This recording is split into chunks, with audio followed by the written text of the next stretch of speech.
I now call upon the Most Honorable Master Artist, World Laureate Afework Tekle.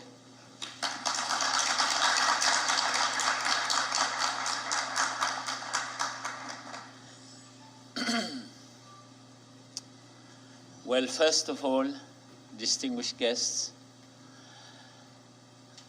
I am at a loss for words. Usually I speak with my brush or my chisel. After such an introduction, it's very difficult to humble oneself to a status of normality. So in case I sleep on any uncivilized words, you will forgive me for it.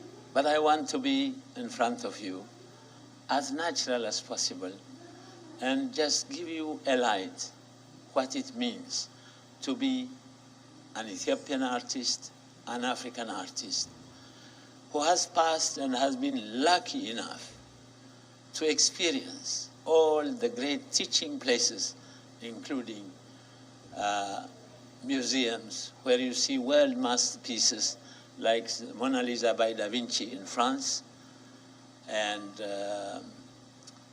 the Last Judgment of Michelangelo in St. Peter's in Rome, and some of the magnificent works of Francesco de Goya of Spain.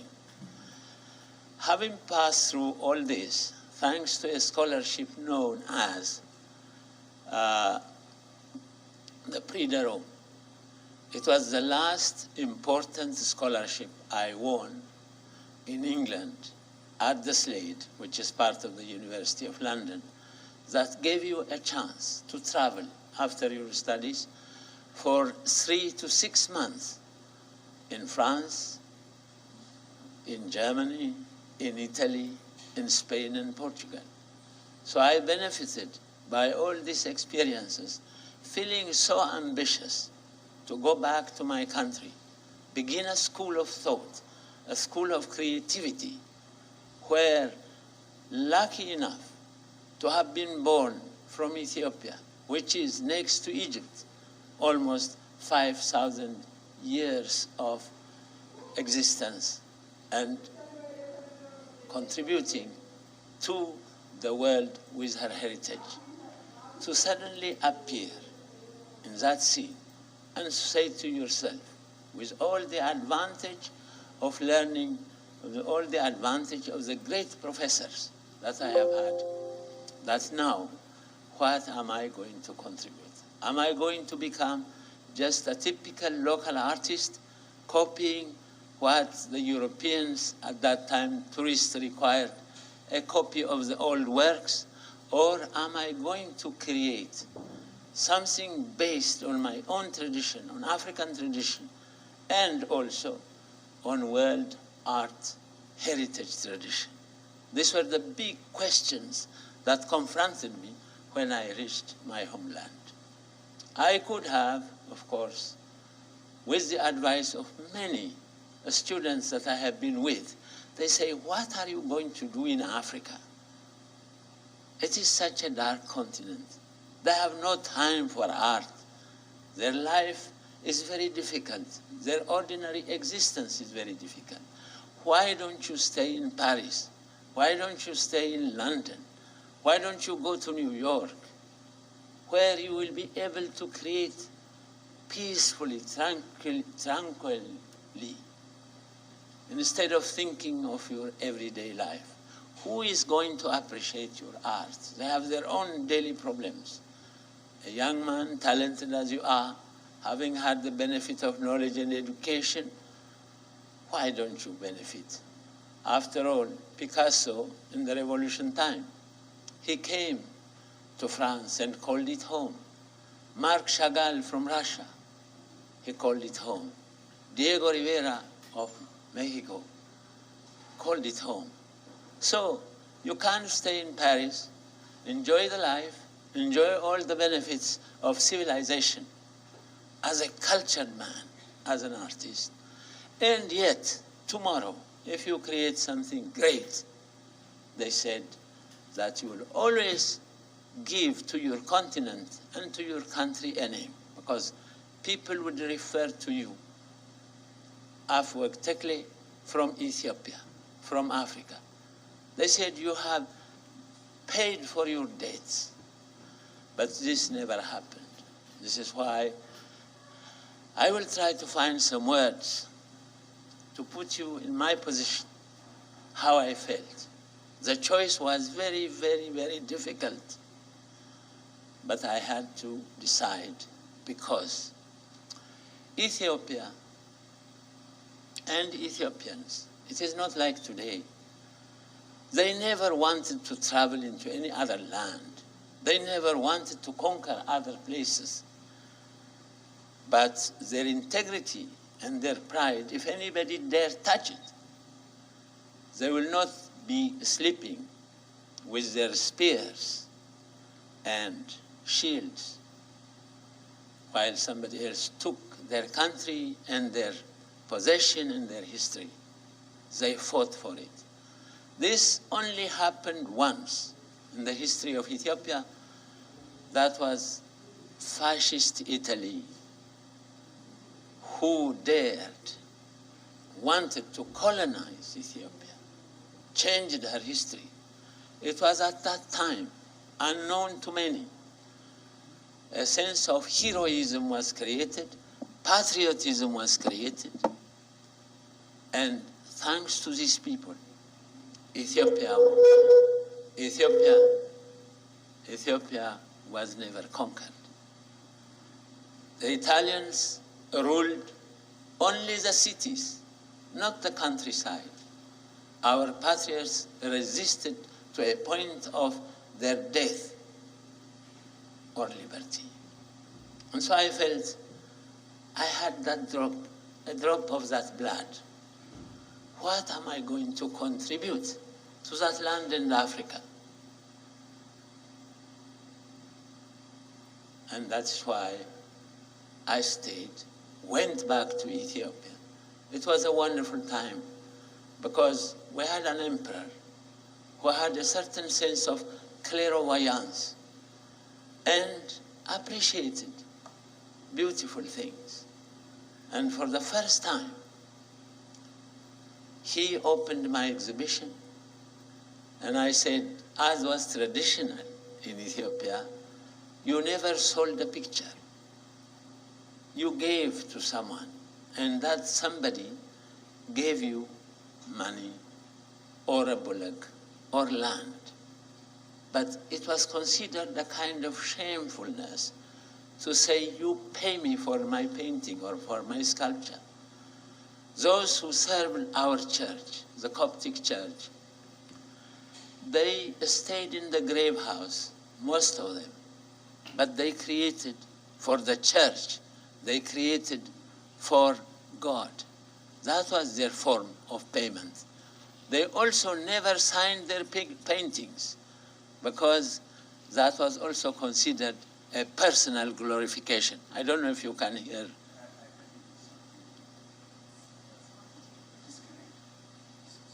I didn't touch anything.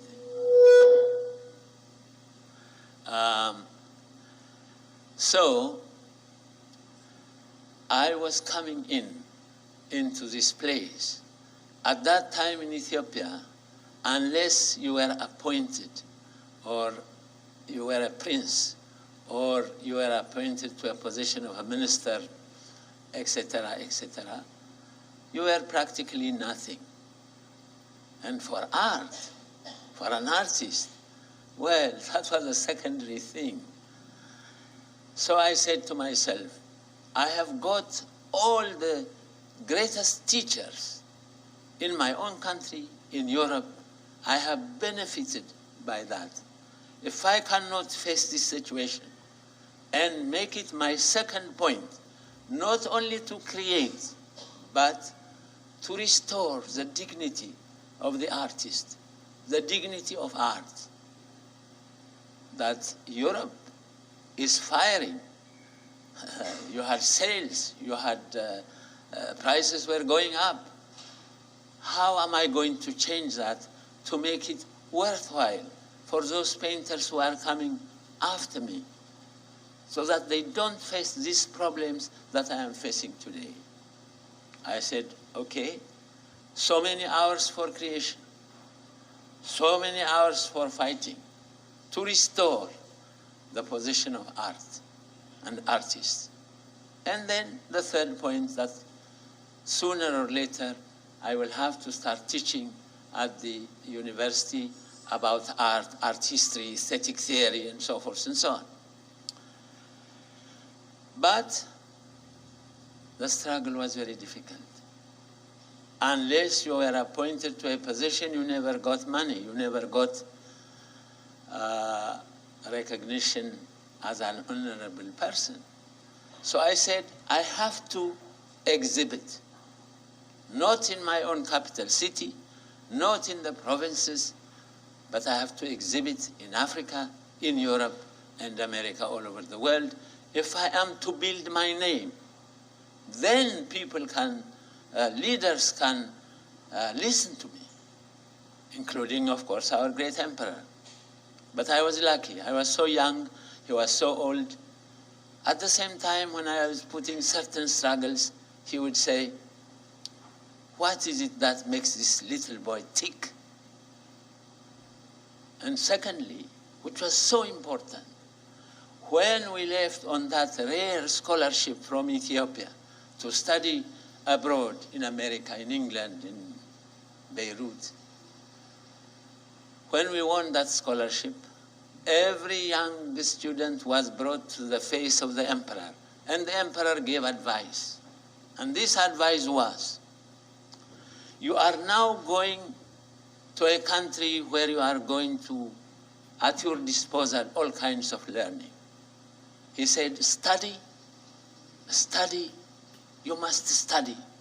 And when you come back, he said, don't tell us what tall buildings you saw. Don't tell us what wide streets you saw. Come back and help us in the subjects that you have studied when we are trying to build this country, which was completely destroyed by fascist Italy. That was the piece of advice I happened to have heard at the age of 16. And then I was in total 9 years abroad.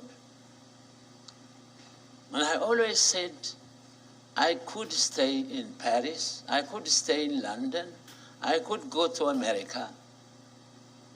But those words, they rang like the bells of a big church in my ears. Am I, at the age of 28, going to desert my country because she's so poor? Because she is not recognizing the value of art? Everything was economical. Everything was to make money. Appointment was essential to get another appointment. I said, I have learned from my great fathers that even if the circumstances are absolutely impossible, you either die or you live in peace by struggling for this worthy cause. So, excuse me. So, I said, I will try it for 1 year. And in my first exhibition, where all the dignitaries were invited, where everybody thought this young artist, what is it all about him? And the emperor was opening my exhibition. And the Minister of Education at that time, there was no Minister of Culture. He said to me, I have to give a painting to the emperor and make this speech. It was a written speech. When I read it, for me, it was a disaster. It meant nothing. It was as soft as the softest seed you can imagine. I was ready for the battle to bring out the great cultural heritage which Ethiopia possessed in modern terms. So I said, okay, to the Minister of Culture. I put his speech in my one pocket. and I had my own speech on the other. The essential part of that speech was to address Your Imperial Majesty, Your Highnesses, this and that. And then I forgot the papers. And I said, today is a big day for me because I am going to begin the education that art has got to be bought. Artist has got to live with what he has earned from his paintings, from his works. Therefore, among all you dignities, I am not going to offer you any of my work. You have to buy. This was in front of the emperor. It was a big risk. But thank God, the emperor was gentle,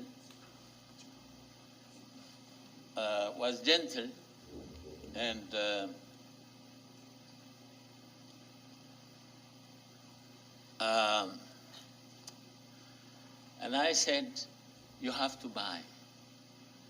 Then, as we moved around, the emperor was graceful enough to say, I want this. It was a portrait of a priest blessing, which has nothing to do with the royal family. I said, success number one. Number two, he chose a painting of a peasant woman carrying wood on her back. I was thrilled inside. And then all the dignitaries, 7 of them bought my paintings. They went home, and after 2 weeks, I was supposed to come back to Europe for my Prix de Rome scholarship, the one I mentioned earlier. So the risk was very little. However, the emperor, the next day, I was staying in a hotel called Itege Hotel, with the money in cash sent by one of the officers of the palace. The emperor paid, I remember, 900 birr, which is really less than $100, as it were. But the others, and his son, Duke of Harar, he bought another. It was a small drawing for 250 birr. Anyhow, all the others took the painting. They said nothing. They would invite me to their place. I would have lunch or whatever it is. And then when I leave, I was expecting a check. But no check. You can imagine if you put yourself in my position. So I left gracefully and everything, because these are the big shots of our country. And then I tried to make an appointment, including the Crown Prince, who had bought one of my works. I would go there, I would be invited to lunch, and then when I leave, there is no check. So in the end, the time for me to leave came after 2 weeks. So I went to say goodbye to the emperor. And then the first thing he asked me, who paid you? Well, I said, Your Majesty and your son. No one else. He picked up the phone. He called, I think it was the Crown Prince, and said, either the money or the painting should be delivered to his hotel. And he told me, you will not leave now. You have time for a week or so. And he said, you leave, we'll see to it. You wouldn't believe it. On that day, before 6 o'clock, the remaining 7 paintings were delivered in my hotel. That was a big lesson for me, to make my decision whether to live in Paris or London, or to take the risk, make as many exhibitions abroad. If I exhibit 50 works and I sell 10, life is very cheap in Ethiopia. I can live luxuriously and work there peacefully, to aim at that aim of mine, to lift the cultural heritage of Ethiopia, which I did. I came back after a year, set up my studio, and began my work. And this painting of Africa whole, there was a big competition. OAU, ECA were going to be formed. And so the Italian architect, whose name was Mezzedimi, who had taken care of this ECA building combined with OAU building to be, he had already given the stained glass work to an Italian artist from Perugia. Fortunately, I knew Italy. I had comrades in Italy. This name didn't ring a bell as a contemporary artist. I mean, like Primo Conti and many others whom I knew were the greatest painters of the day. They were going to pay 300,000 birr, which is almost, I don't know, in dollars. But at any rate, it was big money. So I said, if I win this, I have no problem for the rest of my life. So I must work hard and I must enter into a competition. And then when I spoke to the emperor, he said the work is already given to an Italian artist. The architect was called and he was asked, why did he do that? Because this is an African subject. It is going to be in Ethiopia. Why? So he said, there is no artist capable enough to do a stained glass window. He said it is a European art, nothing to do with Africa. He forgot that a stained glass window began in Egypt in the pharaonic times. However, the emperor said, are you able to do it if you are given the opportunity? I said, yes, I have studied stained glass window, mosaic, frescoes. And then he said, all right, it should be done by competition. The architect came with another defense. He said, the ECA is opening in 6 months. There is no time to do this work and finish the building. Then the emperor again came back to me and he said, are you sure you can do it in 6 months? I said, I will, Your Majesty. I always remember what you told us. And I said, I am not against Italy today. I have learned and studied there. I have many friends. But I must teach this architect that an Ethiopian can do it. And so I meticulously, every square meter, that it had the characteristics of a real stained glass, which is called in the antique style. Every piece of glass is not a painted glass. It is with grains, so that as the sun moves through it, it can give a new life, a new reflection. And so the Italian architect was told, if nobody in Africa could do it, then this person who has got the work doesn't have to fear of losing, because it is in his tradition. So the emperor ordered that every African country has the chance to compete in this competition. But they said it must be done in 30 days. So in any case, I went back to my home, I shut my door. In 12 days I did it. The subject that was given to the Italian, and the thing he did, which we didn't see, was Africa then. He had a little pygmy with a big book in his hand and said, education in Africa. Number 2, he said, Africa now and then. He had a tall Tutsi tribe with a small sword in his hand. He said, defense in Africa. And then the central window, he had all the types of Africans, but there, right in the middle was a sphinx coming out. Well, I'm sure most of you can guess what that means. That the only thing to remember was the Sphinx of Egypt. Otherwise, it was a colony. So to avenge myself, I closed myself in there, and I said the first part should be Africa then, with the slavery, with the devil dancing, with the gloomy color of black and red. And then the second part, Africa now, Africa then and now, when Africa begins to look with the map of Africa, some of the Africans that are already free, they are looking straight at you in the stained glass window.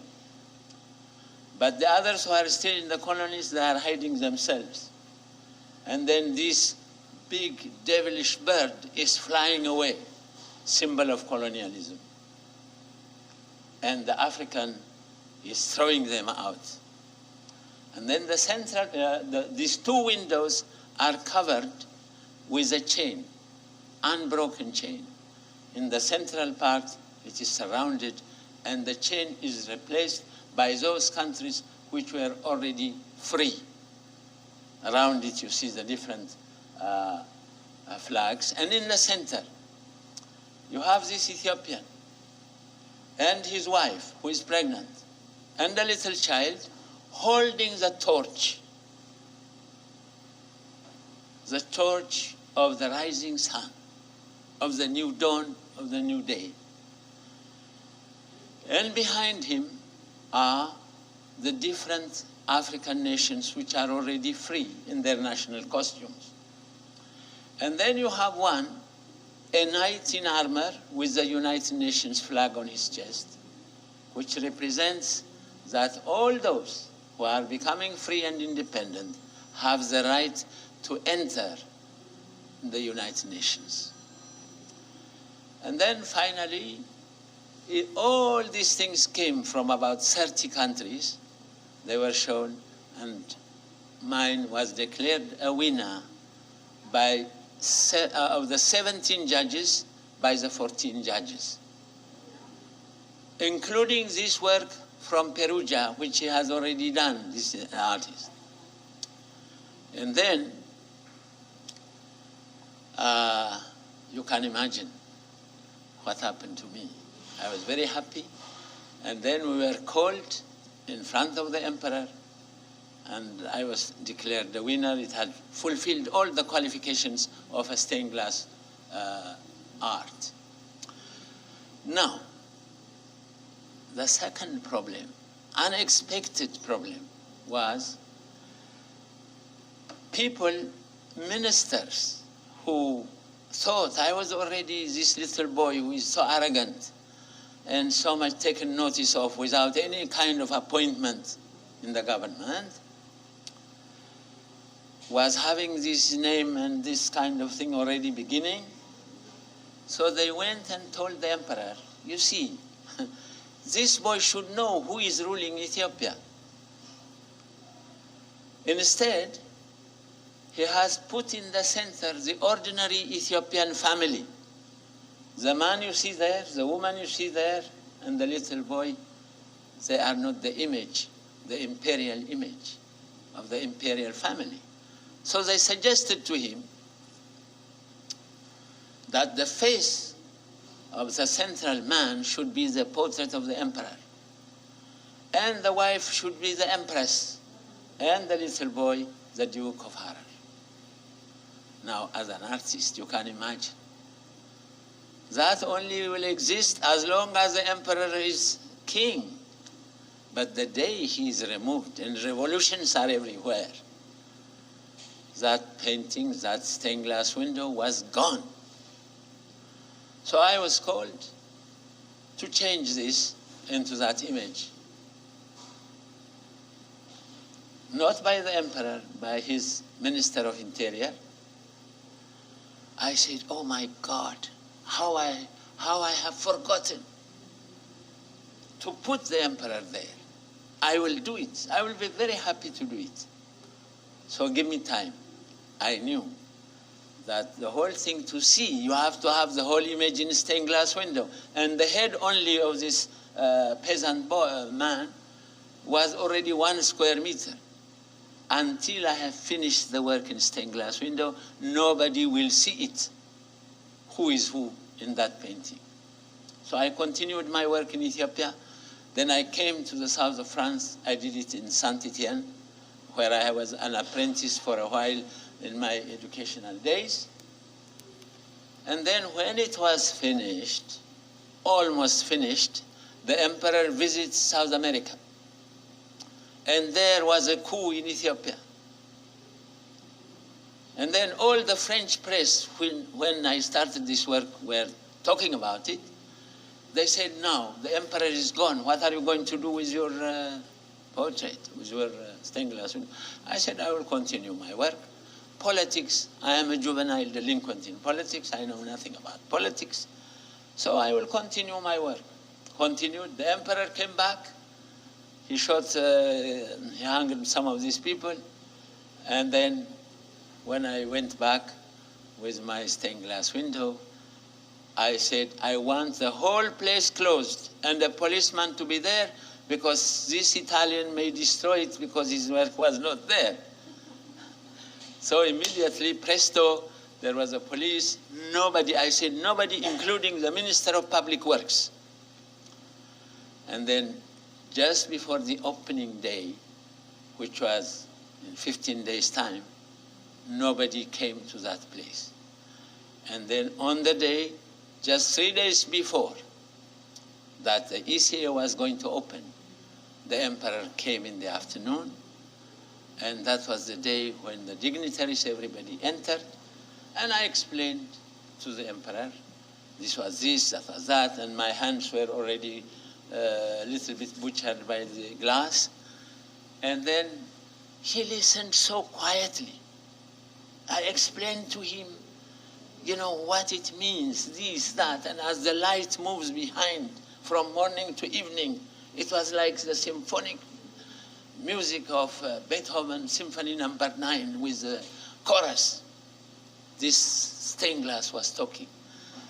After I finished, he said, may God bless your hand. He said, this is priceless, he said. Because mind you, I was not paid. I just asked the emperor to pay only for the raw glass. But the payment will be done afterwards.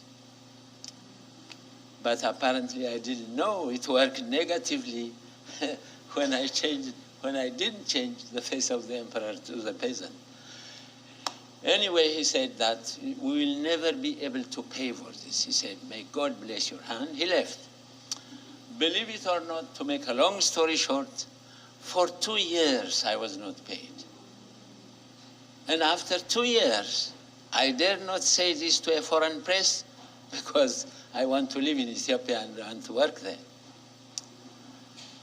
And then Kwame Nkrumah of Ghana invited me. He was so impressed by this window. He said, we want you to do something for our parliament. So I said, you must ask permission from the emperor. The emperor was asked. Then he sent somebody to me and he said, haven't you got enough work in Ethiopia that you are going to serve another country? I said, no, but I have not been paid for my work that I have done. And then I said, I have to go to a country where I will be paid. So they set up a committee immediately, and at that time they said, I was government educated, I had the privilege no other Ethiopians except few have, therefore it is expected of me a free contribution to this thing. But I said, you were going to pay the Italian. And they said, well, you better keep quiet if you want to work in Ethiopia, otherwise make your exit to Paris or London, wherever you want to go. Anyway, thank God. I have the ability to share this with you. I'm going to share with you what I felt at that time. If you have toiled so far with a stained glass window cutting your fingers, and then when the the hall was opened successfully with all the leaders of Africa at that time, including Senghor, Kwame Nkrumah, and the one of Kenya, and so forth and so on. I can't complain to anyone. But the work began to be very famous. Within those couple of years, everybody talked about the Africa Hall stained glass window.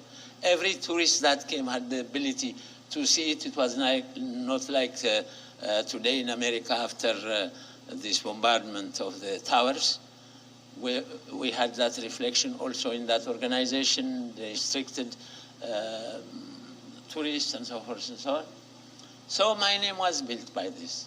And after this, I did 6 more important stained glass windows. And one of them, the latest, where I won about a year and a half ago, the Da Vinci diamond in Europe. And of course, you will see in most of my works that I felt I would take this time to just give you a glimpse of one artist. Now, and just briefly, I want to tell you, in Ethiopia today, we have many artists, foreign educated, who live in a foreign land, and thank God, they work freely. Nobody is oppressing them. That makes me feel so happy. And when our second millennium came, the celebration came, there was a great opportunity of winning a lot of works for me. I said, no, I will not compete. I will give the opportunity to the other younger painters who, unfortunately, or fortunately, didn't have to go through the horrifying experiences, the anxieties I have had. Let them create freely. Then I said, at the end of the millennium, I shall present 3 works of mine on which I have been working for a year, which can be used as a public monument in the capital city, in the provinces. Also, not only for Ethiopia, but for Africa, because all Africans said it is also our millennium. So I also have designed a terrific stained glass window, which can be made into a tapestry, which can be made into a public monument, which can be done in a stained glass window. And I said, by the end of the millennium, I shall present mine, which unfortunately you have not seen it anywhere, but in a couple of months you will be able to see. And so the future of art is not so much of a different struggle that I have gone through. People now travel very easily. They can exhibit in Europe. They can live in Europe. And so I would say I am optimistic for the future of Ethiopian art, and as leaders become enlightened for also other African countries. And I just want to thank you for your silent attention. I could say more, but I think I would like to stop here. And if you have any questions, and if we have time for any questions, I will be willing to answer it. But please keep out of politics, because I am going back and I am not really very useful on that subject. Thank you. The most honorable Master Artist, World Laureate Afework Tekle, born in Ankober, Ethiopia in 1932, Afework grew up under the Italian occupation during the Second World War. After liberation, in 1947, he traveled to England to study mining engineering. But because of his passion for the arts, he joined the Central School of Arts and Crafts in London. He was the first of African students to enter the Slade School of Art, where he studied painting, sculpture, and architecture. Upon his return to Ethiopia, Afework began to travel around the provinces of Ethiopia to learn and experience the arts and culture of his country, which he reflected in his paintings. In 1954, he held his first one-man show in Addis Ababa that gave him the funds to travel around Europe for 2 years, where he learned how to design and construct stained glass windows. He also made a special study on Ethiopian illustrated manuscripts in the British Library, the Bibliothèque Nationale in Paris, and the Vatican Library. In 1958, Afework designed the wonderful stained glass window in the African Hall that you see on the screen of the United Nations Economic Commission for Africa in Addis Ababa. The three windows cover an area of 150 square meters and represent the sorrow of Africa's past, the struggle of the present, and the hope for Africa's future. In 1964, Afework became the first laureate of the Haile Selassie First Prize for Fine Arts. As his reputation spread abroad, he was invited to put an exhibition in Moscow, following which he toured the Soviet Union giving lectures. He was also invited in the United States for a one-man exhibition in Washington and New York, and a similar lecture tour of American universities. Additional international exhibition followed in Senegal, Turkey, Zaire, the United Arab Republic, Bulgaria, Munich, Kenya, and Algeria.